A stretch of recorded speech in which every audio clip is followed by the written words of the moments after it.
राष्ट्रोन्नति के पथ पर नित्य प्रेरणा। एक दिन, एक पृष्ठ, एक विचार। श्री गुरुजी समग्र 12 खंडों का संक्षिप्त रूप भारतीय विचार साधना पुणे द्वारा प्रकाशित किया गया है। मैं डॉक्टर श्रीमती स्वाति सदानंद गोडबोले इन विचारों के एक पृष्ठ को प्रतिदिन वाचन के माध्यम से आप तक पहुंचाने का प्रयास कर रही हूं। यह प्रकाशित विचार हमें प्रतिदिन प्रेरणा देते रहेंगे। आज दिनांक 11 मार्च का विचार, हम भाग्यशाली हैं। निस्वार्थ, आत्मविश्वास युक्त और निष्ठावान ध्येय सेवी तथा राष्ट्रीय वैशिष्ट्याभिमानी जनों ने ही सदैव राष्ट्रीय विपद के काल में अपने राष्ट्र के सुप्त पौरुष को जगाया और उसे खंडहरों के ढेर पर से गौरव के साथ पुनः उठाकर खड़ा किया है। निश्चय ही ऐसे पुरुष राष्ट्र के प्राण होते हैं।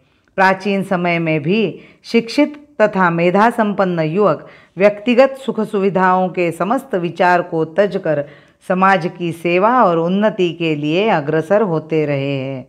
वे निस्वार्थ सेवा, त्याग और चारित्र की जीवित प्रतिमाएं थे। वे कंदमूल खाकर अथवा द्वार द्वार भिक्षा मांगकर अपने भौतिक अस्तित्व को बचाते थे। उनकी समस्त शक्ति सामान्य जन के कल्याण के एकमात्र कार्य में ही लगती थी।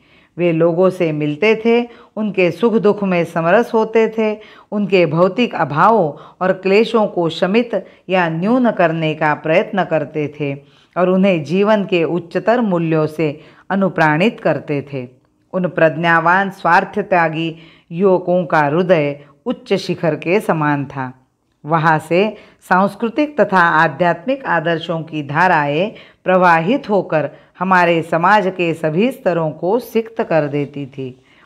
हम उन महान आदर्शों के अनुसार पुनः अपना आचरण ढाले और वर्तमान समय के समस्त कर्तव्यकारी विचारों को त्यजकर अपनी प्यारी एवं पवित्र मातृभूमि के हित, राष्ट्रीय गौरव से ओतप्रोत सेवा, आत्मविश्वास तथा समर्पण के भव्य भावों को श्वास प्रश्वास में बसाए हुए सच्चे जीवंत पुरुष बने।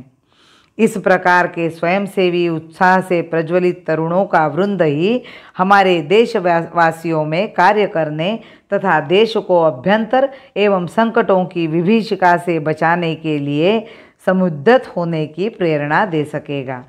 हमें अपने को भाग्यशाली समझना चाहिए कि हम वर्तमान कठिन घड़ी में जन्मे हैं। अनेक लोग शांति, समृद्धि, श्री एवं शक्ति संपन्न राष्ट्र में जन्म लेने को ही सौभाग्य की बात मानते हैं। आज हमारे देश में ऐसे लोग पर्याप्त संख्या में हैं जो इस प्रकार से सोचते हैं और वहाँ के सुख विलासों से प्रलुब्ध होकर अमेरिका, इंग्लैंड आदि देशों में जा बसते हैं। किंतु वास्तविक वीरता से युक्त पुरुष कुछ और ही सोचते हैं और इस बात के लिए ईश्वर को धन्यवाद देते हैं कि इस देश में रहते हुए कठिनाइयों, अभावों, विपदाओं और कष्टों का सामना करना पड़ रहा है, जिसमें से अपने प्रयत्नों एवं संघर्षों के द्वारा उनका निवारण कर समृद्धि की ओर ले जाने का उन्हें अवसर मिला है। वैभव, समृद्धि तथा विपुलता के काल में हमारे जीवन का अर्थ होगा केवल जन्म लेना, कुछ काल तक सुख सुविधापूर्वक जीवन यापन करना तथा एक दिन मर जाना।